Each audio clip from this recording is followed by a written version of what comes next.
할렐루야. 2026년 8월 12일 수요일 아침입니다. 성도들을 찾아가는 말씀, 오늘은 느헤미야 9장입니다. 은혜를 받고도 우리는 잊었는데 끝까지 붙드시는 하나님. 오늘 함께 느헤미야 9장 말씀 살펴봅니다. 도원욱 목사님의 예수 믿는 것이라는 책에 이런 이야기가 있어서 한바탕 웃었습니다.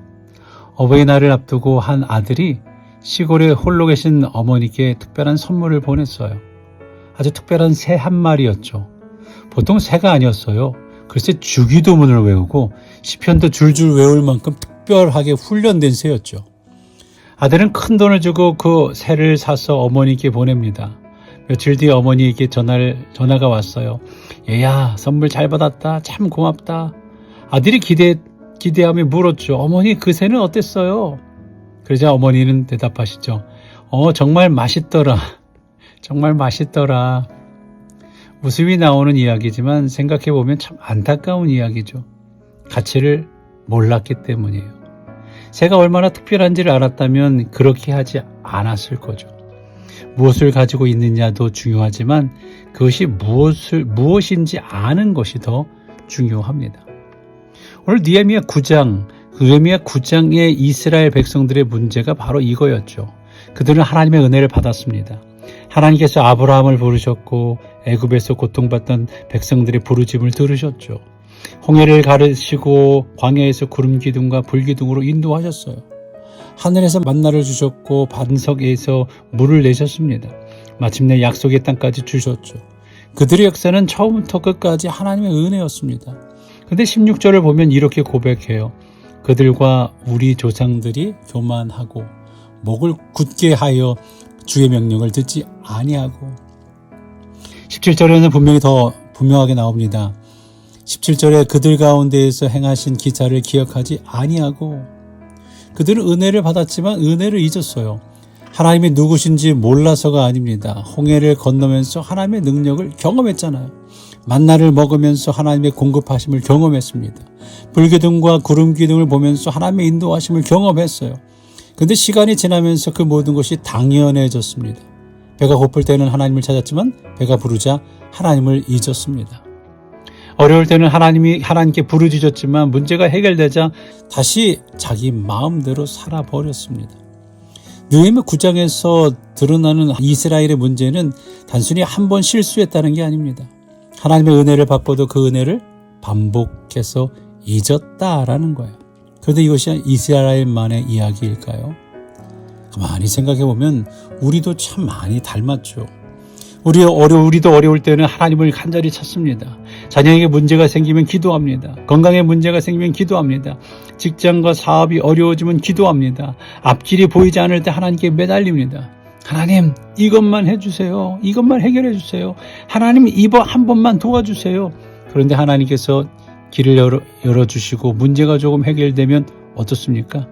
기도가 조금씩 줄어들고 말씀을 가까이 하는 시간이 줄어듭니다. 언제 그렇게 간절했느냐는 듯 다시 바쁘게 살아갑니다. 우리의 문제는 은혜가 없는 것이 아닙니다. 오히려 이미 받은 은혜를 잊어버리는 것이 문제죠. 처음에는 감사했던 것이 시간이 지나면서 당연해집니다. 아침에 눈을 뜨는 것도 당연하고 가족이 곁에 있는 것도 당연하고 예배 드릴 수 있는 것도 당연하고 말씀을 들을 수 있는 것도 당연하고 오늘까지 살아온 것도 당연하게 생각합니다. 하지만 정말 당연한 것일까요? 돌이켜보면 여기까지 온 것 가운데 하나님의 손길이 없었던 순간이 얼마나 되겠습니까? 그래서 느헤미야 9장의 백성들이 다시 말씀 앞에 섰습니다. 초막절이 끝난 지 이틀밖에 되지 않았습니다. 그런데 다시 모였어요. 금식하고 굵은 베옷을 입고 티끌을 뒤집어 쓰고 말씀을 읽습니다. 3절에 낮 4분의 1은 그 자리에 서서 그들의 하나님 여호와의 율법을 낭독하고 낮 4분의 1은 죄를 자복하며. 말씀을 읽으면서 자신들이 잊고 있었던 것이 보이기 시작한 거예요. 하나님이 이렇게 우리를 사랑하셨구나. 동시에 그런데 우리는 이렇게 하나님을 잊고 살았구나. 그래서 회개했습니다. 말씀은 우리가 잊어버린 은혜를 다시 기억나게 합니다. 그리고 그 은혜 앞에서 지금의 나를 보게 하죠. 회개는 단순히 제가 잘못했습니다라고 말하는 것이 아닙니다. 내 삶을 말씀 앞에 놓고 정직하게 인정하는 겁니다. 하나님, 제가 은혜를 잊고 살았습니다. 오늘 우리에게도 이 고백이 필요하지 않을까요? 그런데 느헤미야 9장의 놀라운 점은 여기서부터요. 이스라엘은 하나님을 잊었어요. 그러나 하나님은 이스라엘을 잊지 않으셨죠. 이것이 느헤미야 9장의 복음입니다. 17절을 다시 보면 백성이 이렇게 고백하죠. 17절, 거역하며 주께서 그들 가운데에서 행하신 기사를 기억하지 아니하고 목을 굳게 하며. 여기까지 읽으면 이스라엘에게 더 이상 희망이 없어 보입니다. 그런데 바로 이어지는 말씀에 놀라운 반전이 있죠.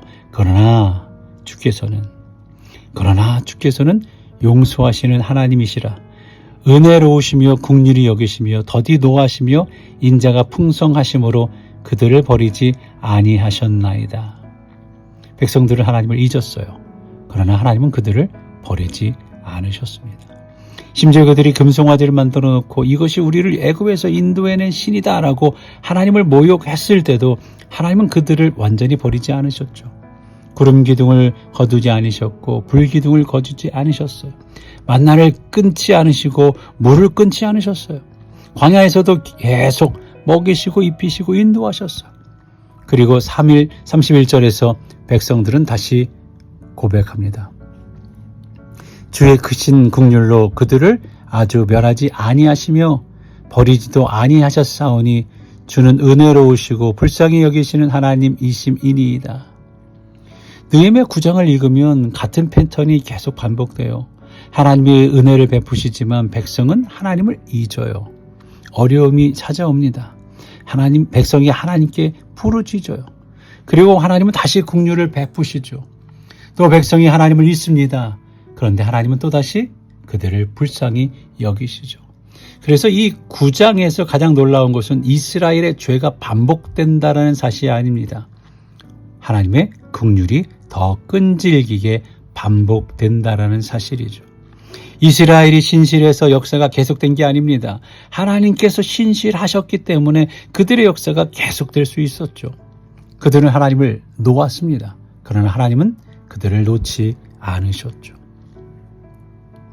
처음 이야기했던 그 새 생각해 볼까요? 황당하죠. 어머니가 그 새의 가치를 알았다면 결코 그렇게 하지 않았을 거예요.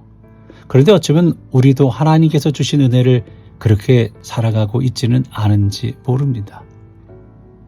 너무 귀한 것을 가지고 있으면서도 그것이 얼마나 귀한지 잊어버리는 거죠. 우리가 받은 가장 큰 은혜는 뭘까요? 무엇보다 하나님께서 우리를 포기하지 않으신다는 것. 우리는 신실하지 못할 때가 있습니다. 기도하겠다고 하고 기도하지 못합니다. 말씀대로 살겠다고 결심하지만 또 넘어집니다. 은혜를 잊지 않겠다고 다짐하지만 어느새 다시 잊어버립니다. 그러다 보면 스스로에게 실망하죠. 나는 왜 또 이럴까? 왜 나는 아직도 변하지 못할까? 하나님께서 아직도 나를 받아주실까? 그때 느헤미야 9장을 기억해야 합니다. 우리는 하나님을 잊어도 하나님은 우리를 잊지 않으십니다. 우리가 신실하지 못해도 하나님은 여전히 신실하십니다. 그렇기 때문에 우리는 다시 돌아갈 수 있어요. 회개는 하나님께 혼날까 두려워 숨는 것이 아닙니다. 회개는 나를 포기하지 아니하시는 하나님께 다시 돌아가는 거예요. 그러므로 우리의 삶을 돌아볼 때 한 가지 질문만 해서는 안 됩니다. 나는 하나님께 얼마나 신실했는가? 이 질문 앞에서는 부끄러울 때가 많죠. 그래서 한 가지 질문을 더 해야 합니다. 하나님은 지금까지 내게 얼마나 신실하셨는가? 그러면 보이기 시작합니다. 내가 잘해서 여기까지 온 것이 아니죠. 하나님께서 붙들어 주셨기 때문입니다. 넘어졌을 때 기다려 주셨기 때문이죠.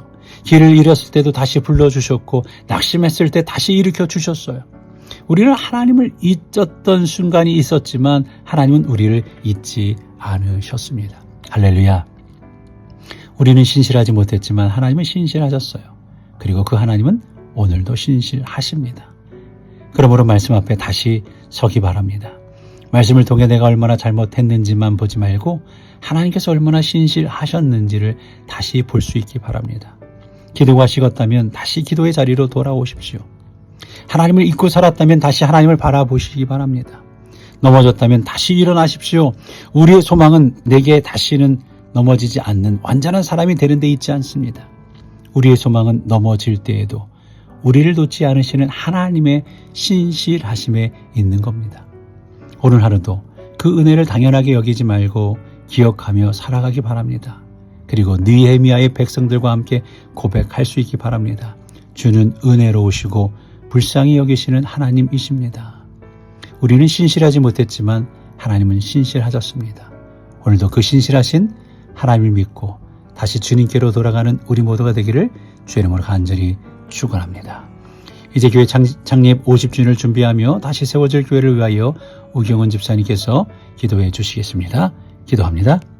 사랑과 은혜가 풍성하시는 하나님 아버지, 오늘 저희들에게 새로운 하루를 허락하시고 그 시작을 주님의 말씀으로 시작하게 하신 은혜에 감사합니다.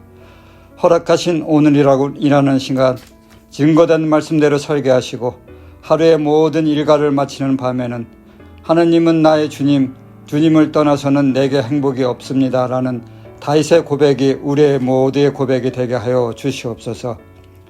주님께서 세우시고 지난 50년을 지켜주신 우리 교회, 지켜주신 은혜에 감사하오며 지난 50년을 돌아보고 새로운 50년의 비전을 계획합니다. 이를 위하여 준비하는 많은 손길이 있습니다. 기억하셔서 축복 주시고 지치지 않는 힘 주시옵소서. 이제 새로운 50년을 시작하며 오직 주님의 말씀과 명령에 충실한 교회, 세대와 세대가 이어지는 교회, 언어와 문화, 생김새가 문제가 안 되는 교회로 거듭나는 교회로 거듭나게 하여 주시기를 소원하며 이 모든 말씀 예수님의 이름으로 기도합니다.